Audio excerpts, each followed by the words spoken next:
स्वर सुधा मंच पर प्रस्तुत है मन्नू भंडारी की कहानी नकली हीरे। किसी भी गाड़ी की आवाज सुनती तो मिसेस सरन चौंक उठती।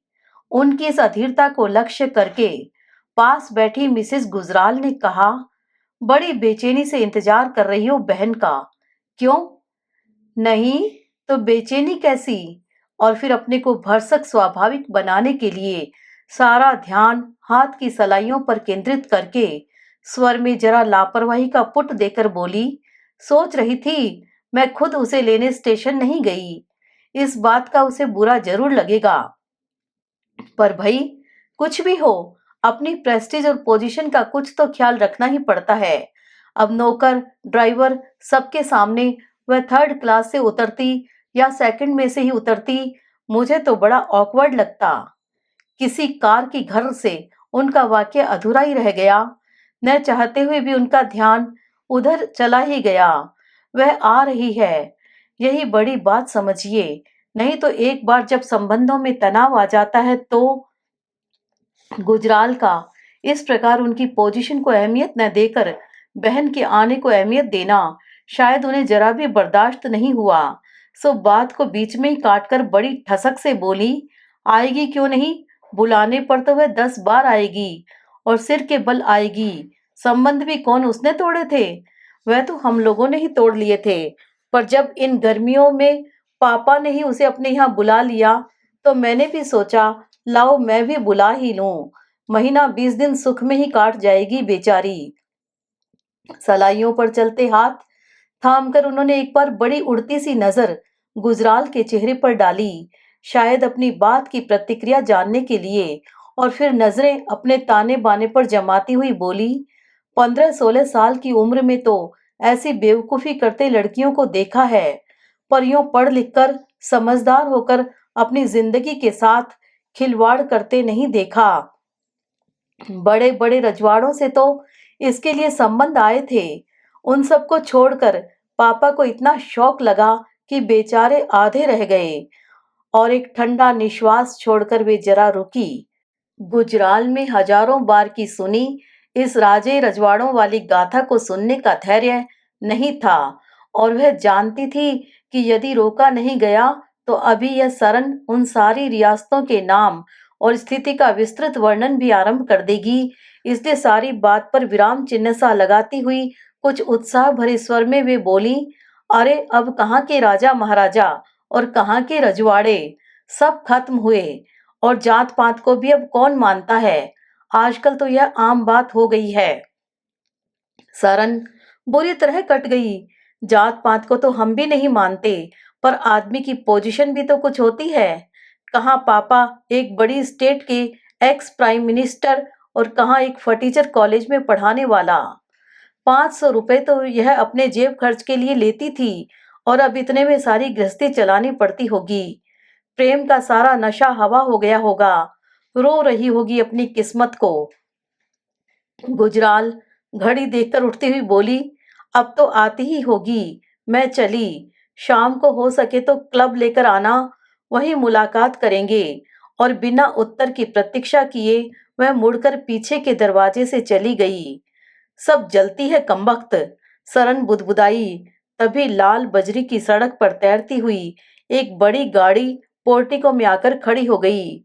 सरन एक क्षण के लिए जैसे तय ही नहीं कर पाई थी कि कितनी आत्मीयता से वह बहन से मिले, कि इंदु स्वयं ही गाड़ी का फाटक खोलकर बिखरे बाल और अस्त व्यस्त कपड़े लिए दौड़ती हुई आई और दीदी कहकर सरन से लिपट गई। सरन शायद इस तरह के व्यवहार के लिए कदापि तैयार नहीं थी। अपने को छुड़ाते हुए बोली, अच्छी तो है, चल चल अंदर चल। उनका सारा ध्यान आसपास खड़े नौकरों चाकरों पर और इंदु की सिलवटों से भरी हैंडलूम की साधारण सी साड़ी पर था, और वे शायद महसूस कर रही थी कि जिस ऑकवर्ड स्थिति से बचने के लिए वे स्टेशन नहीं गई, वह यहाँ उपस्थित हो ही गई। नहा धोकर गीले बाल अपनी पीठ पर फैलाए जब इंदु सरन के पास आकर बैठी तो सरन उसे एकटक यूं देखती रही मानो किसी अपरिचित को देख रही हो। इंदु के भरे भरे और कुंदन जैसे रंग वाले शरीर पर साधारण सी साड़ी लिपटी थी। जेवर के नाम पर गले में केवल एक मंगलसूत्र था। उन्हें लग रहा था यही रूप कीमती वस्त्रों में लिपटता तो कैसा निखर उठता। इंदु का मन नहीं करता होगा अच्छे अच्छे कपड़े पहनने को। उनका सारा ऐश्वर्य देखकर उसे अपने अभाव क्या और नहीं खलने लगेंगे। एकाएक ही उनका मन द्रवित हो गया। जीजाजी कब तक लौटेंगे दीदी? सच, मैं तो बड़े बुरे मौके पर आई। न बच्चे हैं न जीजाजी। कितना अरसा हो गया है सबसे मिले भी। ये कहाँ घर रह पाते हैं। काम ही इतना बढ़ा लिया है कि मरने तक को फुर्सत नहीं मिलती। अभी अभी 3 नई मिलें बंबई में और सेट की हैं। मैं तो कहती हूँ क्या होगा इन सब का। जो है वही 2 पीढ़ी तक खत्म नहीं होने का।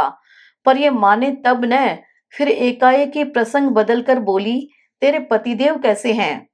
पूछने वाला ढंग कुछ ऐसा था कि इंदु बुरा भी मान सकती थी, पर वह बड़ी ही सहज स्वाभाविक मुस्कान के साथ बोली, अच्छे हैं। फिर मौन। सरन कभी कभी उड़ती नजर से इंदु को देख लेती। वह प्रतीक्षा कर रही थी कि इंदु कुछ बोलेगी, शायद उसे बहुत कुछ कहना होगा, पर वह खिड़की के पार शून्य में जाने कहाँ नजरें टिकाए बैठी थी। थोड़ी देर बाद एकाएक सरन की ओर देखकर बोली, तुम बड़ी दुबली हो गई हो दीदी। 2 साल से ही तो तुम्हें नहीं देखा, पर बड़ी कमजोर कमजोर लग रही हो। क्या बात है? रंग भी कैसा फीका फीका सा पड़ गया है। ले, दुबली क्यों होंगी? सारे दिन तो फलों का रस पीती हूँ और टॉनिक खाती हूँ। हाँ, यहाँ की आब हवा जरूर अच्छी नहीं है। दोनों फिर चुप हो गई। तभी नौकर ने सूचना दी कि खाना तैयार है। लगा जैसे यही एक आधार मिला। सरन उठी और पीछे पीछे इंदु उठी। एक एक कमरे में हजारों रुपए का फर्नीचर, कारपेट्स और पर्दे लगे हुए थे। कहीं सफाई का और कहीं कुछ मरम्मत का आदेश देती। सरन रुकती रुकती जा रही थी। तू तो मेरे यहाँ पहली बार ही आई है। हाँ, इंदु का संक्षिप्त सा उत्तर था। सरन बराबर ही महसूस कर रही थी कि इंदु आने के बाद से ही कुछ खिन्न सी हो चली है। बोल कितना कम रही है। इस उदासी का कारण भी वे जानती हैं और बहुत चाह भी रही हैं कि अपना ऐश्वर्य उसे न दिखाएं, पर छिपाएं भी कहाँ। और सच तो यह है कि जितनी प्रबल इच्छा छिपाने की हो रही थी, उससे ज्यादा बताने की हो रही थी। खाने के कमरे में आए तो अनेक व्यंजनों से भरी मेज पर गर्व भरी दृष्टि डालकर बोली, तुझे जो जो पसंद हो वही बता दे, शाम से वही सब बन जाया करेगा। मैं तो सब खाती हूँ। प्लेट को अपनी ओर सरकाकर सब्जी लेते हुए इंदु ने कहा। स्वर की लापरवाही सरन को अच्छी नहीं लगी। क्यों? अब वे सब नखरे नहीं रहे क्या? पहले तो तेरे बड़े मिजाज थे खाने के मामले में। वह बचपन की बातें थी। अब क्या? हंसते हुए इंदु ने कहा। सरन ने गौर किया। हंसती हुई इंदु कुछ ज्यादा सुंदर लगती है। तो अब क्या हो गया? मुझे तो खाने का अभी भी बहुत नखरा है। फिर जैसे न चाहते हुए भी उनके मुंह से निकल गया। हाँ, नखरा निभाने के साधन होने चाहिए। यूं कहकर स्वयं लगा कि जरा कड़ी बात उन्होंने कह दी, पर बात निकल चुकी थी। दोनों फिर चुपचाप खाने लगी। संध्या को चाय पीने के लिए दोनों बाहर लॉन में आई। हरी मखमली घास पर सफेद पेंट किया हुआ सिंगापुरी केन का सेट हाथी दांत की तरह चमक रहा था और बगीचे में चारों ओर खुशहाली जैसे बिखरी पड़ी थी। इसी जगह से कोठी का सबसे सुंदर व्यू दिखाई देता था। इंदु चाय बनाने लगी तो उसके हाथ से केटली लेकर सरन स्वयं चाय बनाने लगी। वह इंदु का ध्यान किसी भी काम में अटकाकर नहीं रखना चाहती थी। वह चाह रही थी इंदु उनकी कोठी को देखे, उनके बगीचे को देखे, बगीचे की रौनक को देखे। चाय का पहला घूंट भी नहीं पिया था कि नौकर ने बड़े अदब से एक नीला लिफाफा सामने पेश किया और इंदु ने इस आश्वस्त भाव से हाथ बढ़ाया, मानो वह अच्छी तरह जानती थी कि यह उसका है, मानो वह उसकी प्रतीक्षा में ही थी। यह क्या? आज आई और आज ही चिट्ठी भी आ गई मास्टर जी की? अपार आश्चर्य से सरन ने पूछा। इंदु केवल मुस्कुरा दी। अब यह तो कैसे बताती कि उसके रवाना होने के 2 दिन पहले ही यह चिट्ठी पोस्ट कर दी गई थी। बस उसके गालों के गढ़ों के चारों ओर बड़ी ही आकर्षक सुर्खी फैल गई। लिफाफे को उसने बिना खोले ही हाथ में दबा लिया। मिसेस सरन को न चाय पसंद आई न चाय के साथ का नाश्ता। खानसामे की जगह पास खड़े बैरे पर ही उन्होंने सारा गुस्सा निकाल दिया।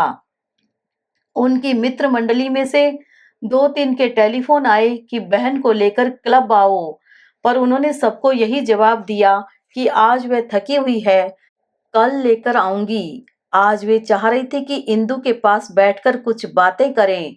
सवेरे से दोनों के बीच जाने कैसा अवरोध आया हुआ है कि कुछ बोल ही नहीं पाती। साथ खाया, साथ बैठी भी, पर दोनों चुपचाप। इंदु जब से आई है, शायद अपनी ओर से कुछ बोली ही नहीं। बस कुछ पूछो तो संक्षिप्त सा उत्तर दे देती हैं।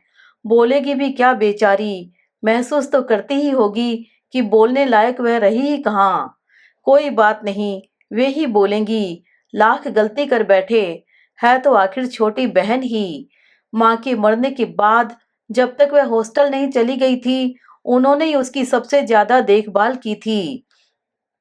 वे इंदु के कमरे में घुसी, देखा दरवाजे की ओर पीठ किए वह लिखने की मेज पर बैठी कुछ लिख रही है।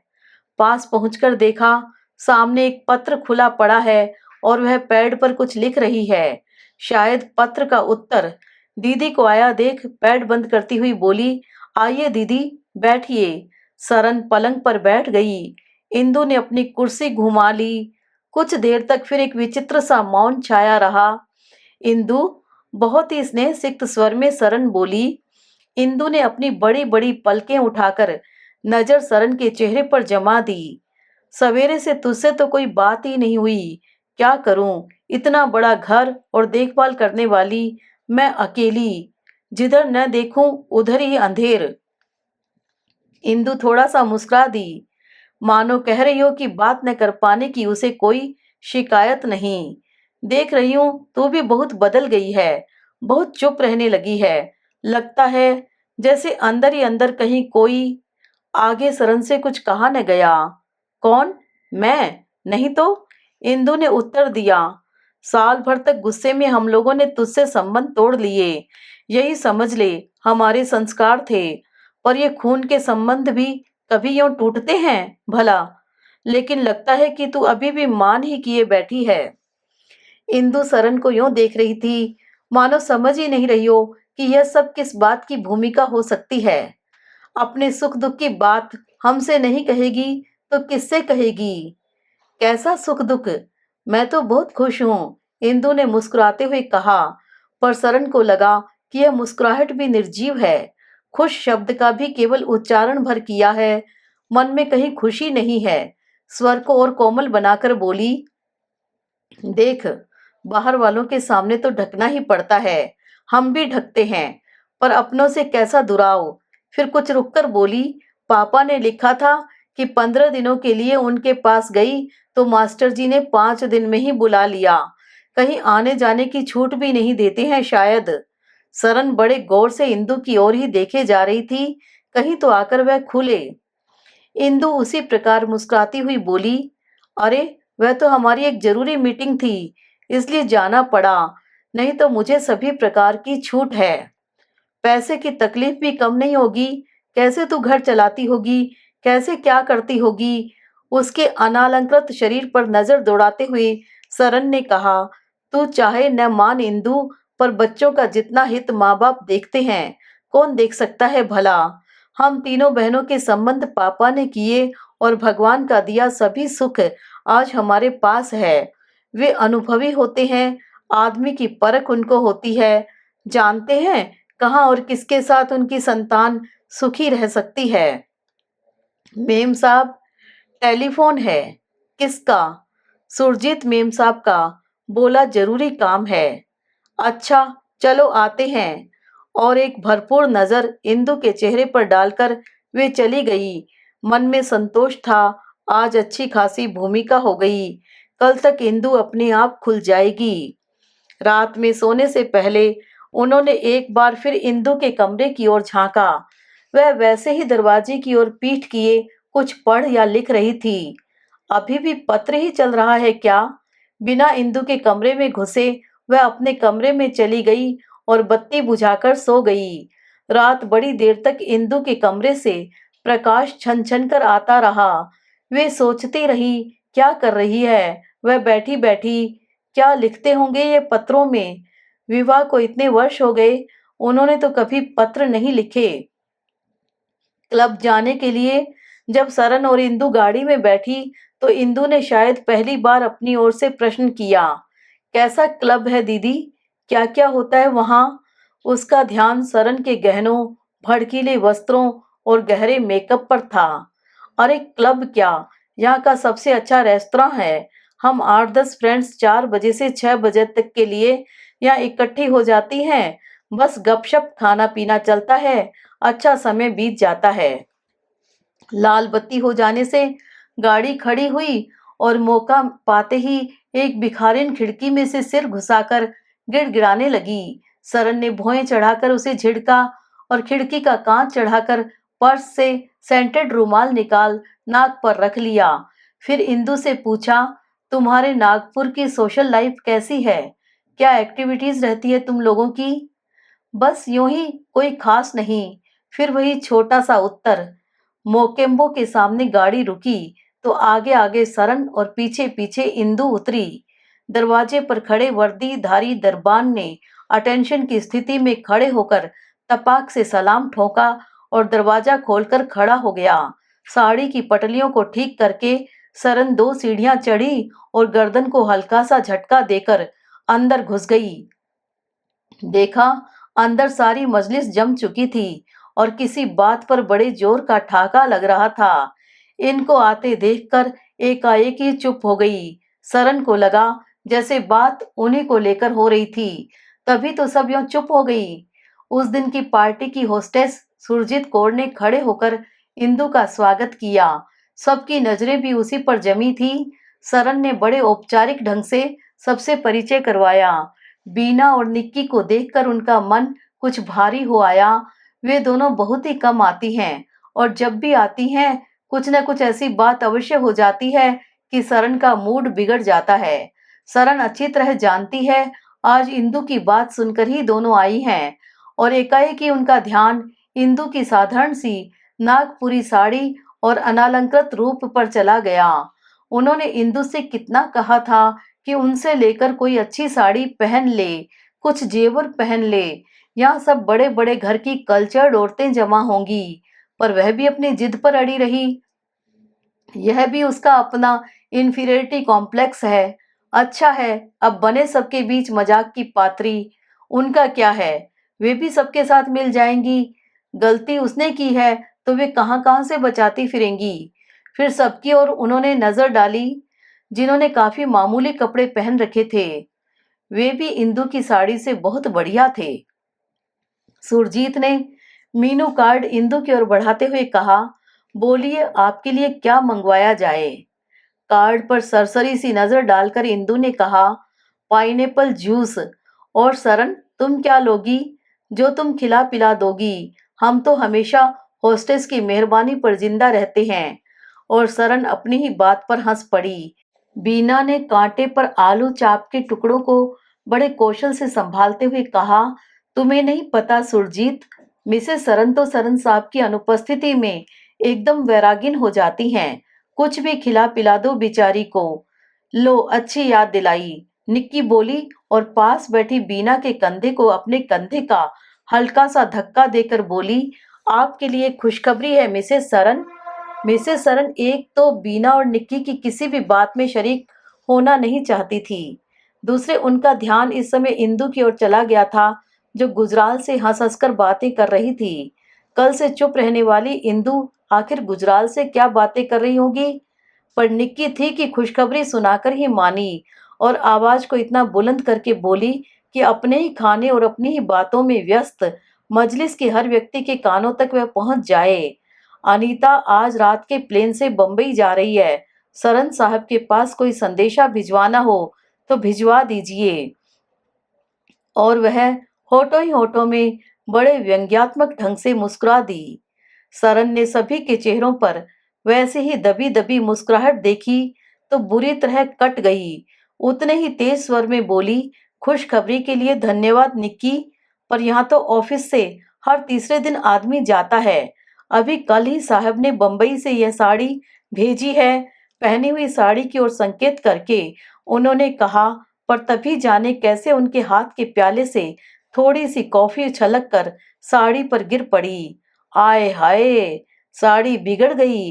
प्याले को मेज पर रखकर नैपकिन से कॉफी पोंछते हुए वे झल्लाई हुई सी बोली, लगता है अच्छे मन से नहीं भेजी है साड़ी सरन साहब ने।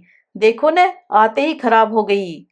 बाथरूम की ओर जाती हुई सरन ने बात सुनी, फिर भी ऐसी बन गई मानो कुछ सुना ही नहीं। बस एक बार उड़ती नजर से इंदु की ओर जरूर देखा।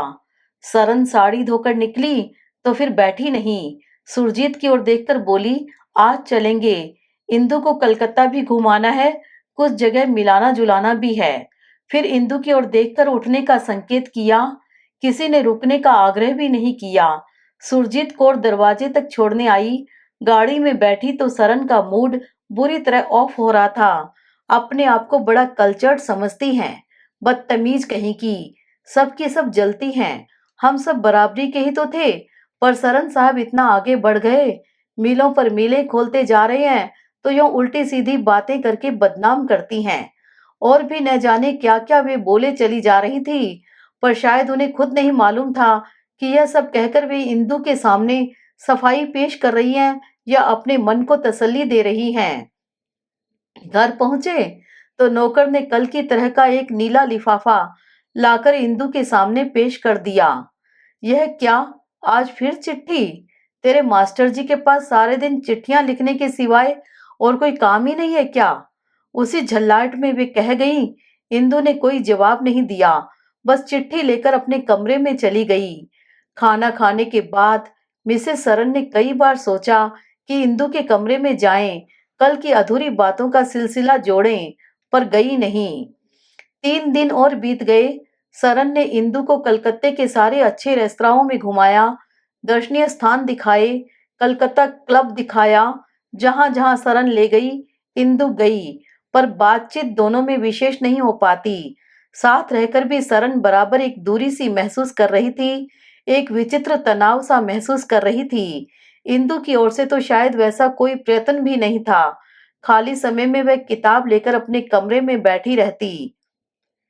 उस दिन संध्या को लॉन में बैठी दोनों चाय पी रही थी। इंदु ने पूछा, जीजाजी की कोई चिट्ठी नहीं आई दीदी? वे आ कब रहे हैं? आ जाते तो मैं भी मिल लेती। सरन हंसी, चिट्ठी? अरे उन्हें कहाँ फुर्सत है चिट्ठी लिखने की। हम तो भाई जब जरूरत हुई ट्रंक पर बात कर लेते हैं, जितनी देर चाहो कर लो, 10 मिनट, 15 मिनट, आधा घंटा। तो फिर आज बुक कीजिए ना ट्रंक, मैं भी एक बार बात ही कर लूं। सरन ने सेक्रेटरी को बुलवाकर आदेश दिया, रात 11 के बाद बंबई के लिए ट्रंक बुक कीजिए, साहब से बात करेंगे। चाय समाप्त करके वे इंदु को लेकर अपने जोहरी की दुकान पर पहुंची। बड़े तपाक से स्वागत हुआ। सरन ने कुछ नए डिजाइन के अच्छे अच्छे सेट निकालने को कहा। देखते ही देखते सारा काउंटर मखमली डिब्बों से भर गया। ले, इनमें से एक सेट पसंद कर ले।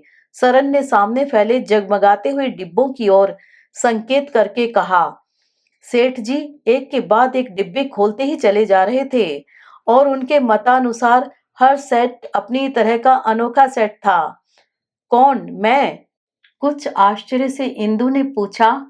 मैं तो यह सब पहनती ही नहीं, मैं अपनी ओर से दे रही हूँ, अब पहनना, सरन ने कहा और ढेर में से एक सेट निकालकर बोली, देख यह कैसा है, पहन कर देख, तुझ पर खूब खिलेगा। बीच में ही सेठ जी बोले, अरे साहब इसकी तो बात ही मत पूछिए, 5 सेट के ऑर्डर तो आए रखे हैं, जो भी देखता है बिना पसंद किए नहीं जाता। सरन के बढ़े हुए हाथ से सेट लेकर वापस उसे काउंटर पर रखते हुए इंदु ने कहा, मैं सचमुच ही नहीं पहनती दीदी, लेकर क्या करूंगी? और सरन कुछ कहती उसके पहले ही बोली, तुम जरा यह सब देखो, जितने में मैं सामने वाली दुकान से होकर आती हूँ। और वह उतरकर सामने की किताबों वाली दुकान पर चली गई। सरन ने अपने को बड़ा अपमानित सा महसूस किया। एक क्षण तो वह इंदु का जाना देखती रही, फिर उन जेवरों में खो गई। बहुत छानबीन करके उन्होंने एक हीरे का हार पसंद किया। गले में डालकर आदमकद शीशे के सामने खड़ी होकर हर एंगल से उन्होंने देखा। इंदु हाथ में एक पैकेट लिए लौट आई थी। शायद किताबें लेकर आई थी, पर उन्होंने उसे देखकर भी नहीं देखा, न कुछ पूछा ही। इंदु ने शायद सरन की बेरुखी भांप ली। शायद उसे यह भी लगा कि इनकार करके वह ज्यादती कर गई, इसलिए स्वयं ही आगे आकर बोली, इसे ले लीजिए, आप पर बड़ा सुंदर लग रहा है दीदी। सरन शीशे में पड़ते इंदु के प्रतिबिंब को देखकर ही बोली, 70,000 मांग रहे हैं। फिर दोनों हाथ पीछे ले जाकर हुक खोलती हुई बोली, यहाँ तो मन पर चढ़ने की बात है, चढ़ गया तो ले ही लूंगी। फिर सेठ जी से कहा, अभी तो पैक करवा दीजिए, फाइनल जवाब 2 दिन बाद दूंगी, जरा 2-4 लोगों से और पसंद करवा लूं। जरूर जरूर। हार को वापस केस में सब जमाते हुए सेठ जी बोले, इसके बारे में दो राय हो ही नहीं सकती, आप 2-4 को छोड़ 10 को दिखा दीजिए। दोनों लौट पड़ी। रात 12 के करीब ट्रंक की लाइन मिली। इंदु सरन के कमरे में ही बैठी थी। बड़ी फुर्ती से सरन ने रिसीवर उठाया। हेलो, हाँ मैं मिसेस सरन। कौन? राम सिंह साहब को दो, साहब को, हम जरा बात करेंगे। और सरन ने राम सिंह की मोटी किंतु स्पष्ट आवाज में सुना, साहब तो हुजूर अनीता मेम साहब के साथ डांस पर गए हैं, आने से हम बोल देगा। बात करने को उत्सुक इंदु ने पूछा, क्या हुआ है या नहीं? रिसीवर को वापस पटकते हुए सरन ने कहा, ये तो है ही नहीं, अच्छी जान मुसीबत में कर रखी है इन्होंने तो अपनी। दिन में चैन न रात में। और एक हल्की सर्द सी आह निकल गई उनके मुख से। इंदु चुपचाप अपने कमरे में लौट आई। दूसरे दिन सवेरे ही इंदु के पास नागपुर से तार आ गया कि फौरन चली आओ। सरन ने चिढ़कर कहा, यह भी कोई बात हुई भला? बहन के पास रहने का हक भी तुम्हें नहीं है? पापा के पास भेजा तो यों बुला लिया, यहाँ भेजा तो तार आ गया, जैसे वे ही तेरे सब कुछ हैं, हम कुछ हैं ही नहीं। बात यह है दीदी की उन्हें और इंदु का चेहरा सुर्ख हो गया और सरन से जाने की अनुमति लेने के लिए वह मुस्कुराई तो गालों के वे गड्ढे और गहरे हो गए। कुछ बात नहीं है, मैं तार करवा देती हूँ कि अभी नहीं जाएगी? नहीं नहीं, जाना तो मुझे होगा ही। बात यह है कि अब तुम्हें क्या बताऊं। और इंदु चुप हो गई। सरन एकटक इंदु का चेहरा देख रही थी। उन्हें लगा वे चाहे लाख मना करें, पर सामने खड़ी मुस्कुराती इंदु जाकर ही मानेगी। और सचमुच ही शाम की गाड़ी से इंदु ने जाने की तैयारी कर ली। सरन ने उसके लिए फर्स्ट क्लास का टिकट मंगवा दिया और बहुत इनकार करने पर भी फल और मिठाई के टोकरे तैयार करवा दिए। दोनों पोर्टिको में खड़ी थी और सामान कार पर रखा जा रहा था। सरन की आंखें नम हो आई थी।